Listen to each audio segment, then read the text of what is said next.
Hello, everyone, and welcome to Season 5, Episode 39 of Pro Wrestling's Top 50. I'm your host, Travis McNeil, and today we continue our countdown of the top 50 matches in NXT history with match number 12 on our list, which is the 2 out of 3 Falls match between Sami Zayn and Samoa Joe from the March 9th, 2016 edition of NXT television.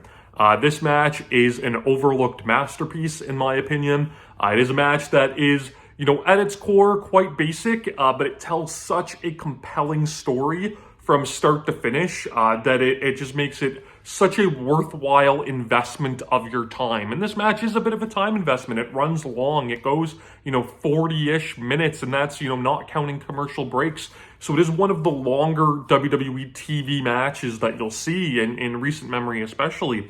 But it is so good. And I compare it to a match that I did a video on in Season 1 of this program, which was the top 50 matches of 2020. And that match was the 60-minute Iron Man match between Fred Yehi and Jeremy Wyatt from the St. Louis Anarchy and Journey Pro joint show that summer. I believe that came in at number 5 on my list, if I remember correctly. And this match is somewhat similar in that both of these guys have such a strict game plan at the start of this match, but where it gets so compelling is them having to adjust their game plan as the match goes on due to the natural openings that occur in the match and the things that happen, and it creates this really engaging, compelling, organic match that's unlike a lot of what you see. And it's a match, we talk a lot about match durations on this show, and how sometimes short matches can be so much more impactful than longer matches, but this is a match that really makes use of its extended runtime. If they did what they did in this match and did it in 15 minutes, it would be, a decent match. But, how many, let's be honest here, how many good 10 to 15-ish minute matches are there on a weekly basis on wrestling television? You get 2 of them on Raw, to the point that I don't, regularly watch Raw at all anymore, but I know there's 1 or 2 good matches, but they don't do anything that sets them apart, that makes them exceptional generally, right? And so that's what would have happened with this match if it went 10 to 15 minutes and they, cut out, trimmed all the extra fat, we'll say, of this match and put it in that tighter package. But by allowing this to go 40, it creates this enthralling story over time where they're able to do these smaller, nuanced things that really make you invest in the story that they're telling here. So the story itself, this is a number 1 contenders match. The winner will go on to NXT TakeOver Dallas to wrestle Finn Balor for the NXT Championship. If you watched my video the other day of Sami Zayn and Nakamura from NXT TakeOver Dallas, you know who wins this match. But our story here is really neat because Sami Zayn is on his road back to the NXT title. That unfortunately, this match would be the end of the road for him. He would migrate to the main roster, basically that WrestleMania weekend. But he's someone, he won the title from Adrian Neville. Was on top of the world in NXT, lost in his first takeover defense to Kevin Owens, got completely decimated for a referee stop, and he was never able to come back, and really challenge. Although he had a rematch for that belt, he got injured fighting John Cena on Monday Night Raw, and he was out for this extended period of time. And if you remember at NXT TakeOver Rival. No, it wasn't Rival. It was NXT TakeOver Unstoppable, I want to say, where he challenged Kevin Owens back for the title. That was another match where he ultimately ended up getting decimated, and it was Samoa Joe making his NXT debut, kind of saving Sami Zayn and coming to his aid, but in a way, almost kind of undermining him a little bit as well. So, Sami Zayn comes back from the injury, expects that he's going to be thrust right back into title contention. He had to earn his way there, but, Samoa Joe, that person that kind of stole his thunder a little bit and cut off his momentum previously, is there to do that just again. And Samoa Joe, he turned heel after winning the Dusty Rhodes Classic with Finn Balor, who was the NXT champion. had the title shot at NXT TakeOver London. That seemed like it was maybe going to be his moment, and it wasn't. He's back basically trying to get what he feels is rightfully his, and he feels is his destiny in coming to NXT, the NXT Championship. Samoa Joe is somebody that's dominated everywhere he's went. He dominated in Ring of Honor as the Ring of Honor champion for almost 2 years. He dominated with his undefeated streak, for a year and a half in TNA. He expects to do the same in NXT, but up until this point, he hasn't. And, that has to be, really weighing heavily on him. So we get this 2 out of 3 falls match after these two had wrestled previously and kind of went to a little bit of a schmoz. So this would determine, who really was deserving of that title shot against Balor.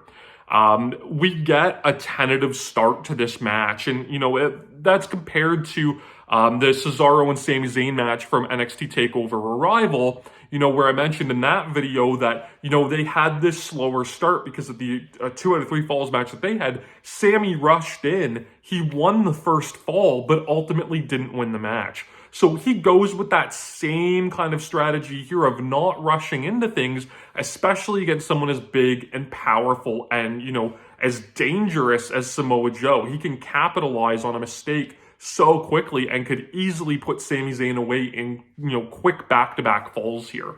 So Zayn goes in tentative. Joe recognizes that Sami Zayn is going in there tentatively and decides to try to make this his match. And that's one thing that with this match, I've seen mixed reviews on it over the years. People don't really talk about it much at all. But if you do look up reviews for it, some like it and some kind of thought it was, a little flat, a little too long, and a little boring. But I really feel like this is the closest match that we had in Samoa Joe's WWE run to kind of that classic Samoa Joe feeling match. And, don't get me wrong, by the time Samoa Joe came to the WWE, I'm going to say, kind of in the twilight of his, high-level performer career. His, original run, in Ring of Honor and the early bit of his TNA run is some of the best wrestling ever. No questions asked there, in my opinion. But, by the time he came to the WWE, it kind of felt like, well, all right, Joe's winding down. He hasn't really been able to produce to that high, work rate level that he could of yesteryear. But this match really feels like one of those elongated Ring of Honor matches, similar to the Dayton draw, the first 60-minute draw he had with CM Punk at World Title Classic, where it was a long match, really worked around, headlocks and things like that. And it was that classic kind of old school pro wrestling match. The 60-minute draw that he had with Bryan Danielson at Fight of the Century. Joe had a lot of these longer kind of matches at that time. And this, it really feels like it. It's very similar. He works this match as a fantastic bully, just grinding Sami Zayn and knocking it down and flexing his muscle and making it his style of match where he knows he has enough gas in the tank to go 60 minutes. He's done that many times before. We've never really seen Sami Zayn do that. Sami Zayn is this explosive wrestler, right? So if Joe can grind him down and wear him out, Samoa Joe will be successful in this match. And that's the route that he takes. And Sami Zayn, by going in tentatively, makes the mistake of falling into Samoa Joe's type of match and falling into his game plan. And ultimately, as we've already spoiled, he does not win this match. So it proves to be the mistake that, he makes initially. But God bless him, Sami Zayn tries. He fights his heart out in this match. And, I've mentioned it ad nauseum at this point in this series, but Sami Zayn is so good at just conveying emotion through everything he does with his face and his body. And, no better example of that than this match here, where he scrapes and claws and fights from behind to try to, muster this comeback and stay in there and hang with Samoa Joe. He tries to use his speed where he can, but Joe, constantly cuts off the momentum, and it's all with simple stuff. It's with a back elbow. He gets all of these chops, and Sami Zayn just, bumps off the chops, right? And he's so great at just having this, fiery selling where he wants to fight back, but also being, completely punch drunk and having no idea where he is. Joe is just menacing in this match. He uses, things like the face wash and grinding his forearm and headbutts and chops and kicks, Mongolian chops, like all, forearms, elbows, knees, all of these things that he can just use to bully, the undersized Sami Zayn and create this amazing dynamic of the fight that is this match. But Sami Zayn gets those openings. We talk about, I talked about the other day in the Nakamura video, Sami Zayn is one of the most underrated lariats in all of wrestling. And he gets two of them here that are great. But Samoa Joe, not to be outdone, turns them inside out with one of his own. Joe, he finds this point in this match where he feels like he's sufficiently worn Sami Zayn down enough that he starts to go for the muscle buster. But Sami Zayn uses every opportunity that he possibly has to try to counter out of the muscle buster. He gets, tries a tornado DDT and almost gets caught in it, but counters out.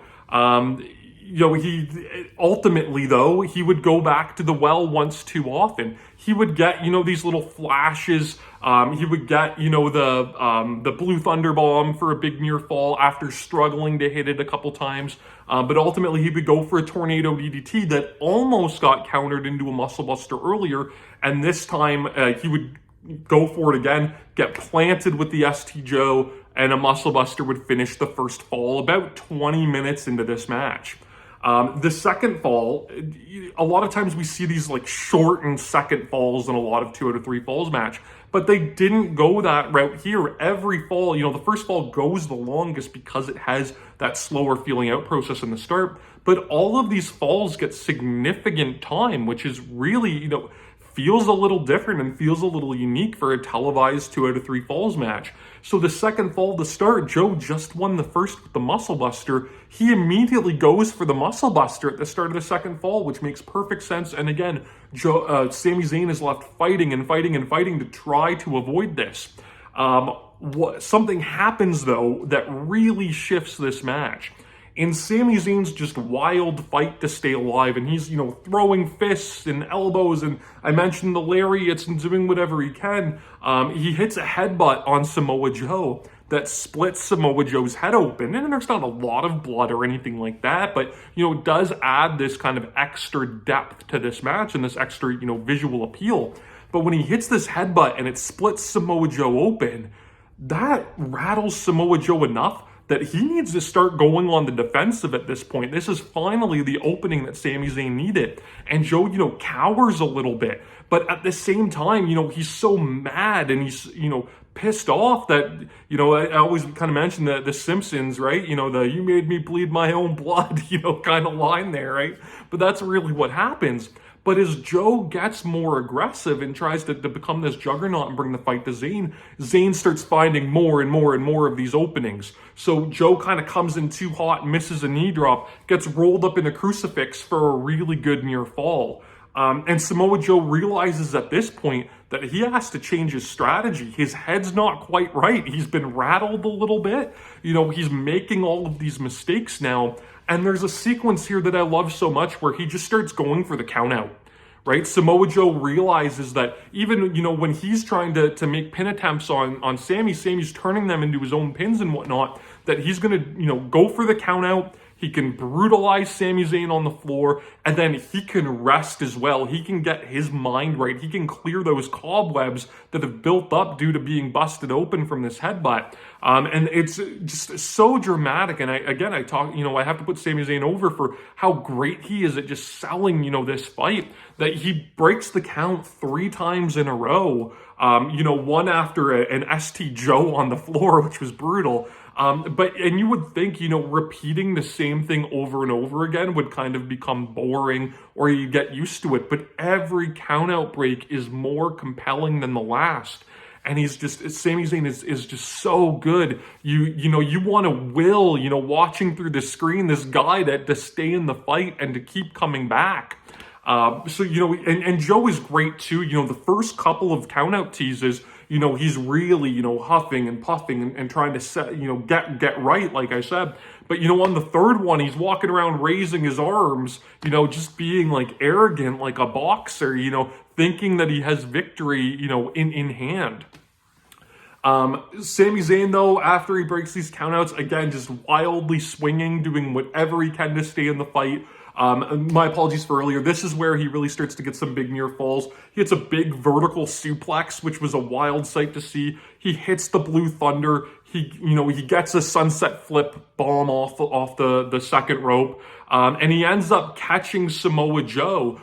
So Joe, again, is throwing these chops that have been bumping Sami all match long. And finally, Sami stops bumping off of him and, just kind of stands there and takes them and fires up. And, Joe goes for a big lariat, which he used for a cutoff earlier, and Sami's able to counter that lariat. Again, talking about the counters, catch Joe in the Koji clutch, and it puts Samoa Joe at this predicament where he's up one fall.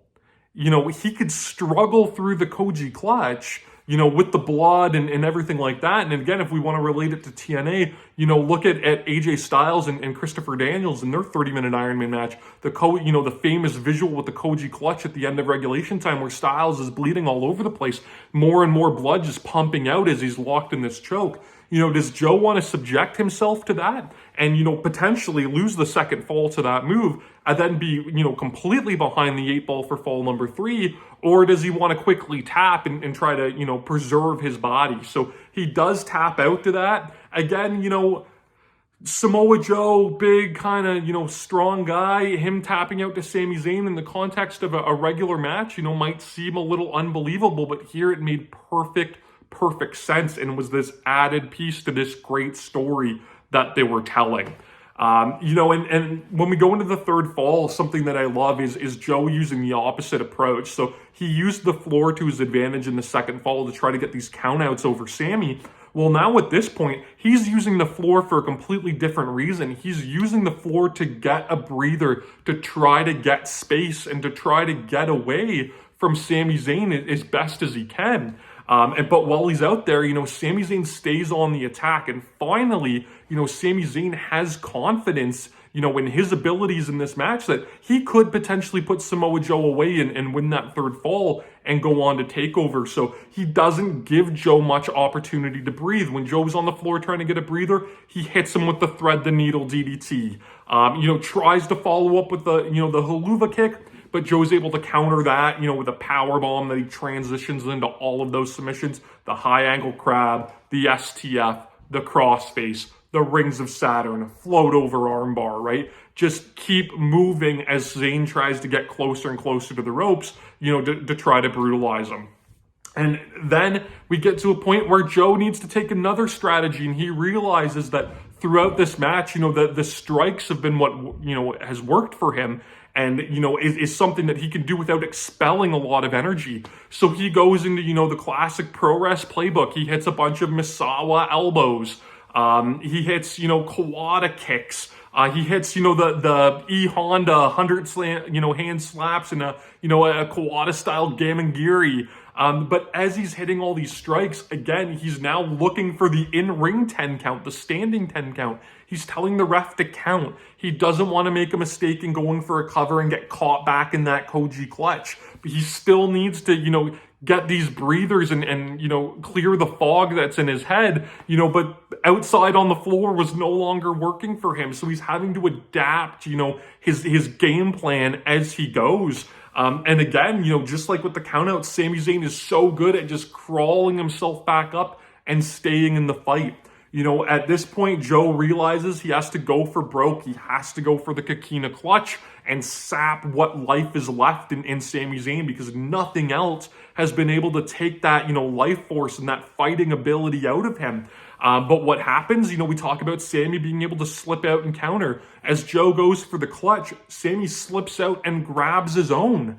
Joe is, at this point, is at risk of being choked out once again. But the difference between this and the Koji clutch is Joe knows that move. He knows it better than anybody. And he knows, that he can get to the ropes and how he can do that. So he breaks it up.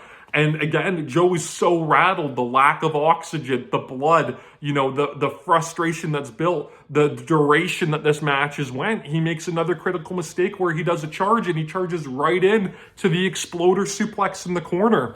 And our finish here it's a little bit out of nowhere, but it works so great in this match where, Sami Zayn again knows that he's got one shot. He has to hit that haluva kick. And if he does, that might be enough to put Joe down. Really, it's either going to be the Koji clutch again, that he has to try to finagle to get back on the much larger man. And he was able to do it as a counter off the lariat. So he has to either wait for that opening to try that move, or he needs to take his shot. He goes for the haluva kick, of course, one more time, like every other time in this match.